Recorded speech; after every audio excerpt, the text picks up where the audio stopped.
La période des transferts débute, et si les arrivées coûteuses font parler, une histoire plus discrète et triste se déroule dans presque tous les grands clubs. Des joueurs sont poussés vers la sortie.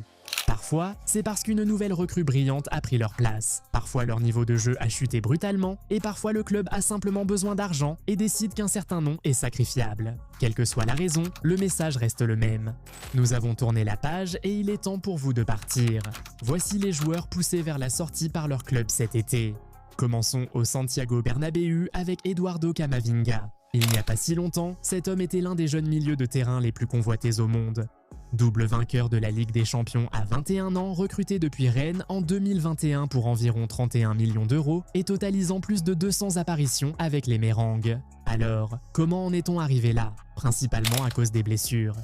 Sa dernière saison a été gâchée par des soucis à la cheville, une infection dentaire et un carton rouge contre le Bayern Munich qui l'aurait fait pleurer, selon les rumeurs. Avec les contretemps, il n'a débuté que 12 des 21 premiers matchs de championnat du Real Madrid et a été exclu de la sélection française pour la Coupe du Monde. Aujourd'hui, Madrid, ayant besoin de fonds pour se reconstruire, a fixé son prix à environ 80 millions d'euros avec Chelsea et Xabi Alonso en tête de la course. 2 Ligues des Champions remportées avant l'âge de 24 ans et pourtant la porte reste discrètement entrouverte. Et il n'est pas le seul joueur de Madrid dans cette situation. Voici Raúl Asensio. Voilà une véritable histoire de centre de formation.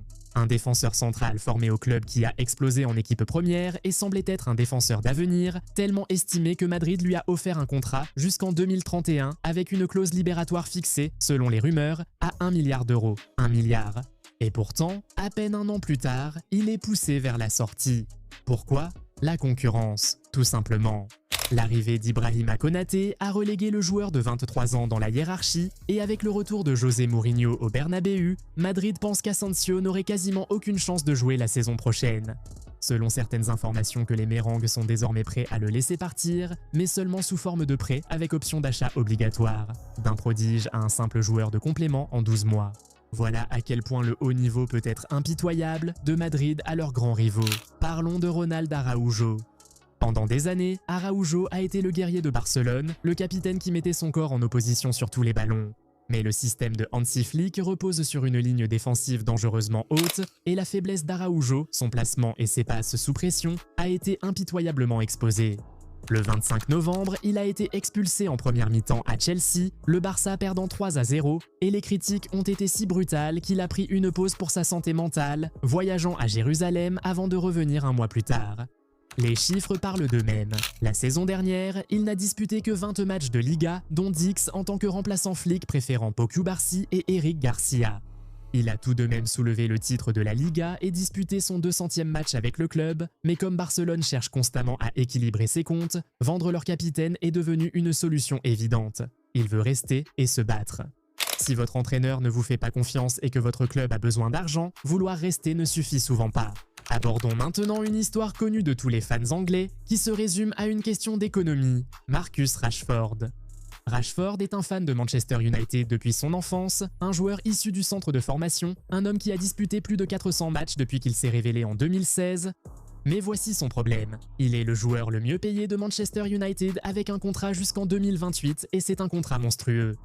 La qualification de Manchester United en Ligue des Champions a déclenché une clause d'augmentation automatique prévue dans son contrat, faisant grimper son salaire d'environ 25% à un montant stupéfiant de 325 000 livres par semaine, soit environ 16,9 millions de livres par an, pour un joueur qui n'entre même pas dans les plans de l'entraîneur.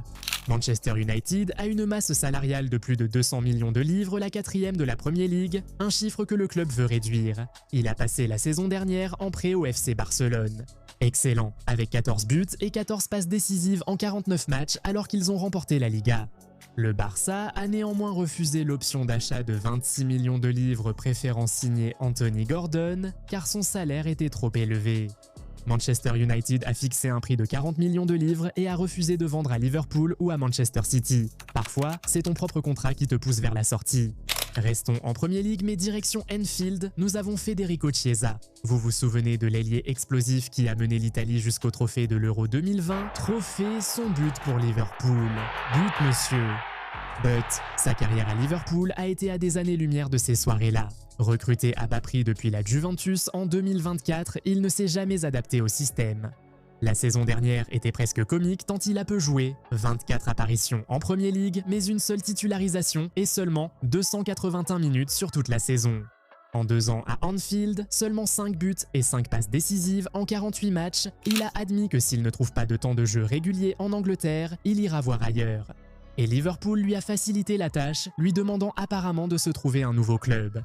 Avec les Reds ayant déjà signé Victor Munoz pour environ 40 millions d'euros et poursuivant Yann Diomande, Chiesa a encore reculé dans une hiérarchie où il occupait déjà la dernière place. Il est prêt à accepter une baisse de son salaire hebdomadaire de 150 000, on ne part pas toujours à cause d'un scandale. Parfois, on est simplement mis à l'écart jusqu'à ce que partir soit la seule option restante. Maintenant, passons à un type de départ un peu différent en Allemagne avec Kim Min-jae. Quand le Bayern a recruté le Sud-Coréen depuis Naples en 2023 pour environ 50 millions d'euros, il est arrivé en tant que meilleur défenseur de Série A en titre et joueur asiatique le plus cher de l'histoire. Pendant 2 saisons, il a été un rock. Puis le Bayern a recruté l'international allemand Jonathan Tah et tout a changé. Soudainement, Kim est devenu le 3e choix en défense centrale derrière Tah et Dayot Upamecano. Maintenant, pour nuancer, Kim lui-même insiste sur le fait qu'il est heureux de rester et de se battre, acceptant son rôle de challenger. Mais avec un package d'environ 15 millions d'euros par an et une nette baisse dans la hiérarchie, le Bayern a indiqué qu'il le laisserait partir si la bonne offre arrivait, avec Al Nassr parmi les clubs intéressés. Le joueur souhaite rester, mais le club a discrètement entrouvert la porte, et quand une nouvelle recrue prend votre place, celle-ci s'ouvre de plus en plus avec le temps.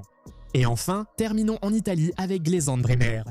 Quand il est en forme, Bremer est l'un des meilleurs défenseurs de Série A, recruté au Torino en 2022 pour environ 51 millions d'euros afin de remplacer Matthijs de Ligt. Mais le problème, c'est de rester en forme. Une déchirure du ligament croisé, une blessure au ménisque, puis des soucis musculaires l'ont limité à 31 apparitions sur une saison irrégulière, ratant 18 matchs pour son club et sa sélection. Contrairement aux autres, Bremer a clairement dit vouloir rester, affirmant idolâtrer Giorgio Chiellini. Mais voici une réalité qu'il ne contrôle pas. La Juventus, 6e, rate la Ligue des Champions et risque une baisse de budget jusqu'à 60 millions d'euros. Pour équilibrer les comptes, la presse italienne rapporte que Bremer pourrait être sacrifié et qu'une clause libératoire d'environ 58 millions d'euros active jusqu'au 10 août le rend facile à déloger. Il ne veut pas partir, mais quand ton club a besoin d'argent et que tu es l'actif le plus précieux, tes souhaits peuvent vite devenir secondaires. Voilà la situation. 7 joueurs, tous confirmés, tous titrés, et chacun d'entre eux poussé vers la sortie pour des raisons qui n'ont souvent rien à voir avec leur envie de rester. C'est la dure réalité du football moderne, peu importe que tu sois une légende du club, un héros de la Coupe du Monde ou un prodige à 1 milliard d'euros. Au moment où une meilleure option se présente, que ta forme baisse ou que les comptables interviennent, tu peux passer d'intouchable à dispensable en un clin d'œil. La loyauté est malheureusement à sens unique. Qu'en penses-tu ? Qui restera dans son club à la fin du mercato? Qui d'autre devrait figurer sur cette liste? Partage ton avis dans les commentaires, lâche un like, abonne-toi et active la cloche pour ne jamais rater une vidéo. On se retrouve dans la prochaine vidéo. Aucune limite, seulement des gains réels. Ne rate pas cette opportunité. Transforme ton influence en revenu dès maintenant.